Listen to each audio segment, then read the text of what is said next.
অনুরাগের ছোঁয়ায় আজকের পর্বে দেখা যাবে রূপা রাস্তায় একটা গাড়ির সামনে পড়ে গেলে সেই গাড়িওয়ালা দুজনে রূপাকে ধরে নেয়। এরপরে রূপাকে নিয়ে একটা আশ্রমে চলে আসে, সেখানে এসে রূপাকে দিয়ে যায় আর বলে যায় উনি আমাদের গাড়ির সামনে পড়েছিল তো, তাই ওনাকে হঠাৎ করে কোথায় রাখবো কোথায় দেব এটা বুঝতে না পেরে আমি আপনাদের কাছেই এনেছি।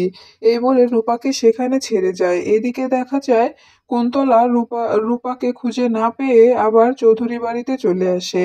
আর চৌধুরী বাড়িতে এসে বলতে থাকে, আপনাদের বাড়ির যে ভবঘুরে মহিলাটি হারিয়ে গিয়েছিল, ওনাকে কি আপনারা পেয়েছেন? ওনার কি খবর? এখন উনি কোথায় আছে? এরপরে দেখা যায় বড় মা বলতে থাকে, না মা, ওনাকে এখনো পাওয়া যায়নি, এখনো আমরা খুঁজছি কিন্তু কোথাও পাচ্ছি না। এরপরে দেখা যায় সুদীপাকে বলতে থাকে, কি সুদীপা, দলবল বেঁধে তো খুঁজতে গেলে, এখনো পেলে না? কোথায় গেল তোমার মা? তোমার মা ওই যে ওই ভবঘুরে মহিলাটি যাকে তুমি আর পরমা মা বানিয়েছো, উনি কোথায় গেল? এরপরে দেখা যায় সুদীপা বলতে থাকে, না তো বড়মা, কোথাও খুঁজে পেলাম না, আমরা কিন্তু চেষ্টা ছাড়িনি, চেষ্টা তো আমরা করছি। এরপরেই দেখা যায় বড়মা বলতে থাকে, চেষ্টা তো করছোই কিন্তু পাবে না, আমি জানি মহিলাটা হয়তো আমাদের বাড়ি থেকে কিছু চুরি করে নিয়ে তারপরে পালিয়েছে। কেউ যদি হারিয়ে যায় তবে তাকে ফিরে পাওয়া সম্ভব, কিন্তু কেউ যদি ইচ্ছে করে পালিয়ে যায় তবে তাকে কখনোই ফিরে পাওয়া যায় না। সবকিছু দাঁড়িয়ে দাঁড়িয়ে দেখছিল ইন্দিরা, কিন্তু কোনো কথা বলার সাহসী খুঁজে পাচ্ছিল না। এরপরে দেখা যায় আদিত্য সিসিটিভি ফুটেজ এনে বলতে থাকে, দাদা ভাই তুই একটু টিভির সুইচটা দে না, আমরা সিসিটিভি ফুটেজে দেখতে পারবো কোথায় গিয়েছে। এরপরে কুন্তলা মনে মনে বলতে থাকে, এখানে যদি আমাকে না দেখা যায়, আমাকে দেখা গেলে তো আমি ফেঁসে যাব। এরপরে দেখা যায় যখন কুন্তলা রূপাকে জোর করে গাড়িতে তুলছিল তখনই রূপার সঙ্গে কুন্তলার মুখটাও সিসিটিভি ফুটেজে উঠে যায়।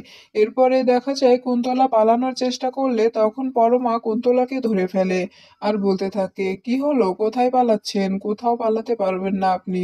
আপনি কোথায় পালানোর চেষ্টা করছেন? হ্যাঁ, কোথাও পালাতে পারবেন না। এরপরে তাই বলে কুন্তলাকে ধাক্কা দিয়ে বাড়ির ভিতরে ফেলে দেয়। এরপরে দেখা যায় কুন্তলা নিজে বাঁচার জন্য বড়মার মাথায় রিভলভার ধরে বলতে থাকে, আমি যদি না বাঁচি তবে এই যে গায়ত্রী চৌধুরী, আমি ওনাকেও বাঁচতে দিব না। এই বলে গায়ত্রীকে ধরে নিয়ে যাওয়ার কথা বললে তখন দেখা যায় সবাই বলতে থাকে, ওনাকে ছেড়ে দিন, তা না হলে কিন্তু ভালো হবে না। এরপরে দেখা যায় কুন্তলা বলতে থাকে, আমি ওনাকে কোনোভাবেই ছাড়বো না, আপনারা যা খুশি করতে পারেন, আপনারা কিচ্ছু করতে পারবেন না, তাই বলছি আমাকে ছেড়ে দিন। এরপরে যখনই কুন্তলা বড় মাকে নিয়ে যেতে যাবে তখনই সুদীপা নিজের মাথা খাটিয়ে বড় মাকে বাঁচিয়ে নেয় আর কুন্তলাকে ধরে ফেলে। এরপরে দেখা যায় কুন্তলাকে গান পয়েন্টে রাখে আদিত্য। এরপরে বারবার জিজ্ঞেস করতে থাকে, আপনি কে, আপনার পরিচয় কি? তখন কুন্তলা বলতে থাকে, আমি কুন্তলা রয়, আমি কুন্তলা রয়, আমি এবারে সর্বনাশ রাখতে এসেছি। আর এই যে সুদীপা, সুদীপা আমার নাতনি, আমার বংশধর। তখন দেখা যায় এই কথাটা শুনে সবাই চমকে যায়। এরপরে দেখা যায় পুলিশ অফিসার আরো এলে তখন কুন্তলাকে ধরে নিয়ে যাবে, ঠিক তখনই কুন্তলা মনে মনে বলতে থাকে, আমি নিজে যখন জেলে যাচ্ছি তখন আমি যতদূর পারি সবটা শেষ করে দিয়ে যাব। এই বলেই পুলিশ অফিসারের গানটা কেড়ে নেয়। এরপরে দেখা যায় সুদীপাকে শুট করে ফেলে। এরপরে সুদীপা মাটিতে লুটিয়ে পড়ে। এরপরে দেখা যায় সবাই সুদীপাকে নিয়ে ব্যস্ত হয়ে পড়লে তখন কুন্তলা পালিয়ে যায়।